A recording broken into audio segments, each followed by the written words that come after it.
नमस्कार दोस्तों, आपका हमारे YouTube चैनल पर हार्दिक स्वागत है। आज हम टाइम एंड वर्क के ट्रिकी क्वेश्चंस बताएंगे। जैसे क्वेश्चन है, आप क्वेश्चन को पहले समझ लीजिए। दो महिलाएं हैं, गंगा और सरस्वती, अलग अलग कार्य करके फसल क्रमशः 8 घंटे एवं 9 घंटे एवं 12 घंटे में काट सकते हैं। यदि वे बारी बारी से कार्य करें, एक एक घंटा कार्य करें तथा 9 बजे फसल कटना शुरू करें तो फसल कब तक कटनी समाप्त हो जाएगी।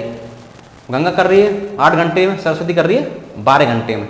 1 घंटे करती है गंगा कार्य, दूसरे घंटे सरस्वती करने काम अन्य आ गई। फिर क्या करें, सरस्वती चली गई, तीसरे घंटे गंगा आ गई, फिर चौथे घंटे फिर सरस्वती आ गई, 5वें घंटे फिर गंगा आ गई। ऐसे कार्य चल रहा है जब तक कार्य समाप्त ना हो जाए। बारी बारी से एक एक घंटा कार्य कर रहे हैं। तो हम ऐसे क्वेश्चन में क्या करते हैं कि गंगा करती है 8 घंटे में, सरस्वती करती है 12 घंटे में उसी कार्य को। सरस्वती की एफिशिएंसी कम है, स्लो कर रही है ना। 8 और 12 का एलसीएम ले लेंगे 24। टाइम एंड वर्क की अब तक के क्वेश्चनों में हम यही कर रहे हैं, सब टाइपों में एलसीएम ले रहे हैं। 8 का 24 में भाग करेंगे 3 आया, 12 से 24 में भाग किया 2 आया। ये 24 क्या है, ये 24 हमारा टोटल वर्क है, मतलब जो 24 यूनिट हमें करना है। गंगा को करना है 24 यूनिट वर्क, वही 24 यूनिट वर्क सरस्वती को भी करना है। ये 3 क्या है, ये 3 1 घंटे में वो 3 यूनिट वर्क कर रही है गंगा, तो 8 घंटे में 24 यूनिट वर्क करेगी। ये 2 क्या है, ये सरस्वती का 1 घंटे का वर्क है, 1 घंटे में वो 2 यूनिट वर्क कर रही है, तो 12 घंटे में 24, क्योंकि 3 गंगा का 3 6 9 12 ऐसे करके वो 8 घंटे में खत्म कर देती है 24 यूनिट वर्क। अब 2 घंटे का कितना हो गया, 3 और 2 5, 2 घंटे का वर्क कितना हो गया 5 यूनिट। ठीक है, 24 से हम 5 में भाग करेंगे, 25, 24 से ज़्यादा हो गया, 5 चौक 20, 4 आवाज आ रहा है, 4 में 2 का गुणा कर लेंगे तो ये आ गए 8 घंटे। क्योंकि ये 5 क्या था, 5 यूनिट वर्क ये था, ये 2 घंटे का था, ठीक है ना। तो 20 यूनिट वर्क कितना हो जाएगा, ये 8 घंटे का आएगा, है ना। 5 यूनिट वर्क 2 घंटे का, 2 घंटे में 5 यूनिट, 4 घंटे में 10, है ना, 3 घंटे में 6 घंटे में 15, 8 घंटे में 20। ऐसे समझने के लिए बता रहा हूँ थोड़ा डिटेल में। तो ये 8 घंटे में 20 यूनिट पर खत्म कर दिया। और 9वें घंटे में किसकी बारी आएगी, 9वें घंटे में गंगा की बारी आएगी। गंगा 1 घंटे में कितना वर्क करती है, 3, तो 20 और 3 ये 23 हो जाएंगे, है ना। 23, 1 बचेगा, ये तो 9 घंटे हो गए। ठीक है, 9 घंटे। अभी 1 यूनिट वर्क बच रहा है, 10वें घंटे। 10वें घंटे किसकी बारी आएगी, सरस्वती की। 1 यूनिट वर्क बच रहा है, ठीक है। अभी 1 यूनिट वर्क बच रहा है, लेकिन ये 1 घंटे में 2 कर सकती है, इसका मतलब आधे घंटे में 1 करेगी ना, तो 9.5 घंटे हो जाएंगे, 9.5 घंटे। चलिए समझ लिए, पहला घंटा, दूसरा घंटा, तीसरा घंटा, चौथा घंटा, 5वां, 6वां, 7वां घंटा, 8वां घंटा, 9 घंटे पे गंगा की बारी, फिर 10वें घंटे पे सरस्वती की बारी। ऐसे समझ लिया आपने। अब 6 बजे 9 बजे उन्होंने कार्य शुरू किया है, 9.5 घंटे लग रहे हैं, तो 6:30 बजे तो काम खत्म होगा PM पे, 6:30 PM। देखो 9 से 3 12 और 9 6, तो 6:30 तो बच जाएंगे, 6:30 PM पे उनका कार्य समाप्त हो जाएगा। आइए इसी कड़ी में एक और क्वेश्चन को देख लेते हैं। क्वेश्चन को समझ लीजिए पहले आप, काफ़ी अच्छा क्वेश्चन है। ए तथा बी किसी कार्य को 12 दिनों में संपन्न कर सकते हैं तथा बी और सी मिलकर 16 दिनों में। ए के 5 दिनों तक कार्य करने तथा बी के 7 दिनों तक कार्य करने के बाद इसमें सी शामिल होता है तथा शेष कार्य को अकेले 13 दिनों में संपन्न कर लेता है। कितने दिनों में ये तीनों इस कार्य को अलग अलग संपन्न कर लेंगे। ऑप्शन दे रखे हुए हैं, ठीक है। ए भी कर रहे हैं 12 दिन में, देखो ए भी कर रहे हैं 12 दिनों में, मतलब ए प्लस बी दोनों मिलकर कर रहे हैं कोई कार्य 12 दिनों में। बी और सी मिलकर कर रहे हैं 16 दिनों में। ए और बी दोनों मिलकर कोई कार्य 12 दिनों में कर रहे हैं, उसी कार्य को बी और सी मिलकर 16 दिनों में कर रहे हैं। ए क्या कर रहा है कि 5 दिनों तक कार्य कर रहा है, 5 दिनों तक कार्य किया इन्हें, ठीक है। तो बी के 7 दिनों तक कार्य करने के बाद, और बी 7 दिनों तक कर रहा है, ठीक है जी। बी 7 दिनों तक कर रहा है। अब इसके बाद क्या है, करने के बाद इसमें सी शामिल होता है, यहाँ सी शामिल होता है और शेष कार्य को 13 दिनों में संपन्न कर देता है सी। समझे? मतलब ए ने 5 दिन कार्य किया, बी 7 दिन किया, फिर 7 दिन करने के बाद सी इसमें शामिल होता है और 13 दिन में कार्य को समाप्त कर देता है। हम मान लेते हैं कि 5 दिनों तक ए और बी दोनों मिलकर कार्य करें, मतलब 5 दिन तक ए भी करे और बी भी करे, है ना। और 2 दिन ये 13 मान लेते हैं, ये 2 दिन बचा है ना सी का, मतलब 5 दिन बी क्या है ए के साथ करे, कभी वो 7 दिन करता है, 2 दिन बचे ना बी के, 2 दिन वो सी के साथ कर ले। हम मान लेते हैं ऐसा कि 2 दिन का सी के साथ करे तो कितना बार करेंगे ये, तो 2 दिन सी के साथ कर लेगा तो ये सी तो 11 बच्चे रह जाएगा ना। देखो ए और बी मान लेते हैं कि 5 दिन तक कार्य करते, जो 2 बचा है वो 2 कार्य सी के साथ कर लेता, तो ये कितना कार्य कर लेते, क्योंकि यहाँ ए प्लस बी है इसलिए हमने एक तरह से बना दिया ए प्लस बी 5 दिन तक 7 कार्य कर रहे हैं। पहले क्या करो, इनका एलसीएम ले लो आप, 16 12 का 48 आ गया,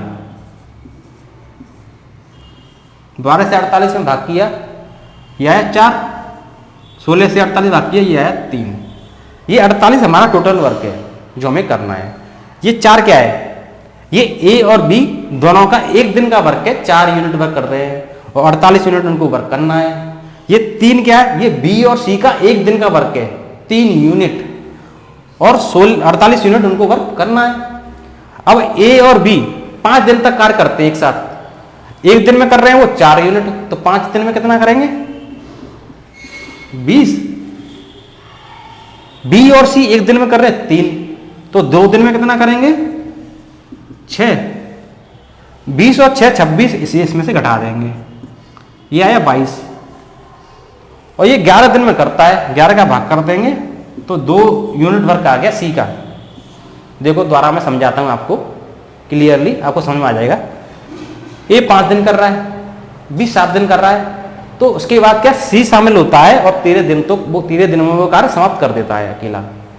हम मान लेते हैं कि ये बी है ना 7 दिन कर रहा है, 7 में से 5 दिन ए के साथ कार्य कर ले, जो 2 दिन बचे वो बी के साथ कार्य कर ले, तो सी का 11 तो दिन बचेंगे, पूरा टोटल 13 दिन में करता है। जब सी 2 दिन बी के साथ कर लेगा तो 11 दिन ही तो बचेंगे सी के अकेले, है ना।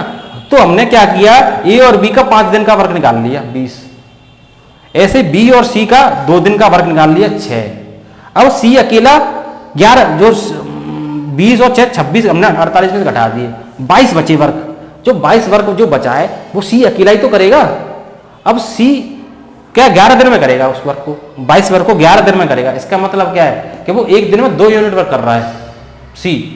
अब देखो पूरा टोटल 48 है ना, 48 ये 2 कर रहा है, ये 3 था ना, तो बी 1 करेगा भाई, ए बी और सी 1 दिन में 3 यूनिट वर्क कर रहे हैं, 3, तो सी 2 यूनिट वर्क कर रहा है, तो बी 1 यूनिट ही तो करेगा। अब बी 1 यूनिट करेगा, ठीक है, तो ए 3 करेगा, क्योंकि ए प्लस बी 4 कर रहे हैं, ए प्लस बी 4 यूनिट वर्क कर रहे हैं 1 दिन में। जब बी 1 कर रहा है तो ए 3 करेगा, और 48 में 3 का भाग करेंगे,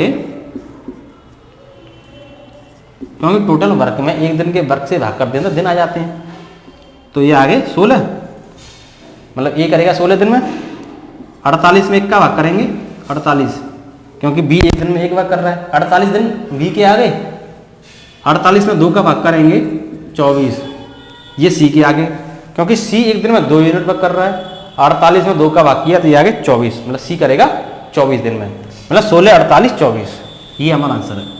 ए कर रहा है 16 दिन में, बी कर रहा है 48 दिन में, सी कर रहा है 24 दिन में, क्योंकि यहाँ से हमें पता चल गया कि सी 1 दिन में 2 यूनिट वर्क कर रहा है। जब सी 1 दिन में 2 यूनिट वर्क कर रहा है तो बी 1 करेगा, क्योंकि दोनों का 3 है। जब बी 1 करेगा तो ए 3 करेगा, क्योंकि दोनों का 4 है। हमें सबका 1 दिन का वर्क निकल गया, ए कर रहा है 1 दिन में 3 यूनिट वर्क, है ना, बी कर रहा है 1 दिन में 1 यूनिट वर्क, सी कर रहा है 1 दिन में 2 यूनिट वर्क, सबका पता चल गया। टोटल वर्क हमारे पास है 48, तो सबके दिन आ गए। आइए एक और क्वेश्चन को देख लेते हैं। क्वेश्चन को समझ लीजिए, पढ़ लीजिए, समझ लीजिए आराम से। किसी कार्य को करने में बी को ए और सी साथ मिलकर जितने दिनों में उस काम को करते हैं उसका 3 गुना समय लगता है। मतलब बी को क्या है 3 गुना समय लग रहा है, मतलब ए और सी कर रहे हैं उससे 3 गुना समय लग रहा है बी को। ठीक है, देखो बी को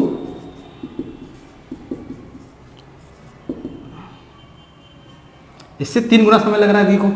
ठीक है, टाइम एफिशिएंसी में उल्टा हो जाएगा, एफिशिएंसी में उल्टा हो जाएगा। ये लाइन हमने समझ ली। अब देखो, तथा सी को ए और बी के द्वारा लिए गए समय का दुगुना समय लगता है। अब सी को क्या है, ए और बी द्वारा लिए गए समय से दुगुना समय लग रहा है, समय मतलब टाइम। इसको अब दुगना समय लग रहा है ए और बी के द्वारा लिए गए समय से, तो एफिशिएंसी में ये उल्टा हो जाएगा, क्योंकि व्युत्क्रमानुपाती होता है, टाइम व्युत्क्रमानुपाती एफिशिएंसी। ठीक है, जब 2:1 है तो 1:2 हो जाएगा एफिशिएंसी में। इसका मतलब ये हुआ कि ए और बी दो कार्य कर रहे हैं, है ना, किसी टाइम फ्रेम में, तो ये सी एक ही कार्य कर रहा है। इसका मतलब क्या है कि ए और सी किसी निश्चित समय में 3 कार्य कर रहे हैं, तो बी अकेला एक ही कार्य कर रहा है। अब देखो, तीनों व्यक्ति साथ मिलकर इस कार्य को 10 दिनों में पूरा करते हैं। प्रत्येक व्यक्ति अलग अलग इस कार्य को कितनी अवधि में पूरा करेंगे, ऑप्शन दे रखे हैं आपके पास। अब आपको मैंने जो समराइज कर दिया, क्वेश्चन का पूरा समराइज कर दिया। अब आपको क्वेश्चन समझ में आ गया होगा कि सी क्या है, बी क्या है, ए और सी का तिगुना समय लेता है, सी क्या है, ए और बी का दोगुना समय लेता है, एफिशिएंसी में कन्वर्ट कर लिया, और तीनों मिलकर उसे 10 दिनों में करते हैं। प्रत्येक अलग अलग उस कार्य को कितनी अवधि में करेंगे, ये क्वेश्चन है। क्वेश्चन मैंने आपको समझा दिया आपको, अब कुछ नहीं है। अब देखो, ये बी ए सी तीनों आ गए, बी ए और सी तीनों आ गए। ठीक है, और 10 दिन में वो तीनों कार्य खत्म कर रहे हैं। एक दिन में कितना कार्य कर रहे हैं, 1 और 3 4, मतलब ए बी सी एक दिन में 4 यूनिट वर्क कर रहे हैं। 1 और 3 4, एक दिन में 4, तो 10 दिन में कितना करेंगे, 10 दिन में 40 यूनिट वर्क करेंगे ना। और बी अकेला एक दिन में एक ही कर रहा है, तो 40 वर्क करने में 40 दिन ही तो लगेंगे। ऐसे ही देखो, एक दिन में कितना कर रहे हैं, सी ए बी तीनों आ गए, एक दिन में 3 वर्क, 10 दिन में 30, और सी एक दिन में 1 कर रहा है, तो 30/1 30, सी को 30 दिन लगेंगे। ठीक है, 30 40 तो 1 का 24 ही आएगा। तो देखो, एक दिन में 4, 10 दिन में 40 वर्क, एक दिन में 4 यूनिट वर्क, 10 दिन में 40 यूनिट वर्क। और बी अकेला बेचारा एक दिन में एक ही कर पाता है, इतना स्लो है कि एक दिन में एक ही कर पाता है। तो 40 यूनिट वर्क करने में उसे 40 दिन लगेंगे, एक दिन में 1, 2 दिन में 2, है ना, 3 दिन में 3, तो 40 दिन में 40 यूनिट वर्क करेगा। तो सी को तो बी को 40 दिन लगेंगे। ठीक है, 40 दिन। ठीक है, अब देखो, एक दिन में ये कितना कर रहे हैं, 3। ठीक है, 10 दिन में कितना करेंगे, 30, क्योंकि तीनों मिलकर 10 दिन में कार्य खत्म कर लेते हैं। 1 और 2, क्योंकि सी ए भी तीनों आ रहे हैं, एक दिन में 3, 10 दिन में 30 यूनिट वर्क। अब सी एक दिन में एक वर्क ही कर पाता है, 30 हमारा टोटल वर्क है, तो दूसरे दिन में 2, तीसरे दिन में 30, तो 30 वर्क करने में से 30 दिन ही लगेंगे। 30/1 30, सी को 30 दिन ही लगेंगे। ठीक है, अब देखो, ए प्लस बी प्लस सी कर लेते हैं 10 दिन में। ठीक है, ये रहा 10 दिन में, और बी अकेला करता है 40 दिन में। ठीक है, सी अकेला 30 दिन में। तीनों का एलसीएम लेंगे, बता चुके हैं हम 120। ठीक है, ये 12 आ गया, ये 3 आ गया, ये 4 आ गया। अब ये देखिए, 12 हमारा टोटल वर्क है ए बी सी का, तीनों का। बी एक दिन में 3 कर रहा है, सी एक दिन में 4 कर रहा है, 3 और 4 हो गए 7, और तीनों का है 12, तो 12 में से 7 घटाएंगे तो 5 किसका आएगा, ए का वर्क आएगा ना एक दिन में। 120 क्या है, ये 120 हमारा टोटल वर्क है। ठीक है, 12 क्या है, ए बी सी का तीनों का एक दिन का वर्क है 12 यूनिट। ये 3 क्या है, बी का एक दिन का वर्क है 3 यूनिट। ये 4 क्या है, ये सी का एक दिन का वर्क है 4 यूनिट। तो बी और सी का जोड़ लेंगे, 3 और 4 7, तीनों का 12 है, 12 में से 7 घटाएंगे तो 5 किसका आएगा, एक आएगा, ए का एक दिन का वर्क आएगा, एक दिन का। और 120 वर्क करने हैं, 120 से 5 वर्क करेंगे कितना आएगा, 24, मतलब 24 दिन लगेंगे ए को। तो 24 40 30 ये आंसर है। ठीक है, आइए एक और क्वेश्चन को देख लेते हैं। क्वेश्चन को समझ लीजिए आराम से। ए 25 घंटे में 75 प्रश्न नकल कर सकता है। ए और बी मिलकर 27 घंटे में 135 प्रश्न नकल कर सकते हैं। बी को 42 प्रश्न नकल करने में कितना समय लगेगा। देखो, ए कर रहा है 25 घंटे में 25 घंटे में 75 प्रश्न नकल कर रहा है ए। तो 25 घंटे में 75 कर रहा है, 25 से 75 हम भाग करेंगे तो 1 घंटे में वो 3 करेगा। 75 से 25 में भाग करेंगे तो 1 घंटे में कितना करेगा? 3 प्रश्न नकल करेगा। 1 घंटे में 3, 2 घंटे में 6, ऐसे ही वो 25 घंटे में कितने प्रश्न नकल कर देता है? 75। और ए और बी क्या कर रहे हैं? 27 घंटे में 135 प्रश्न नकल कर रहे हैं। 27 घंटे में तो 27 का भाग करेंगे 135 में तो 5 घंटे में वो करते हैं, 1 घंटे में 5 प्रश्न नकल करते हैं।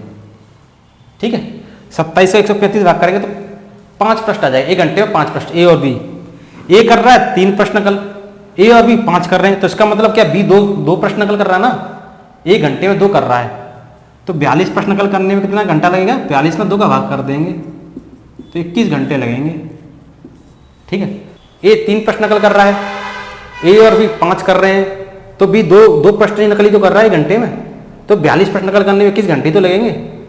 ये हमारा आंसर था। यदि आपको हमारा वीडियो अच्छा लगा हो तो वीडियो को लाइक एंड शेयर जरूर करें, चैनल पर कमेंट करें और हमारे यूट्यूब चैनल को सब्सक्राइब करें। यदि आपको कोई प्रश्न पूछना है तो आप हमें कमेंट बॉक्स के माध्यम से प्रश्न पूछ सकते हैं। कोई टॉपिक पे आपको वीडियो बनवाना चाहते हैं तो आप हमें टॉपिक सजेस्ट कर सकते हैं। अब तक के लिए धन्यवाद।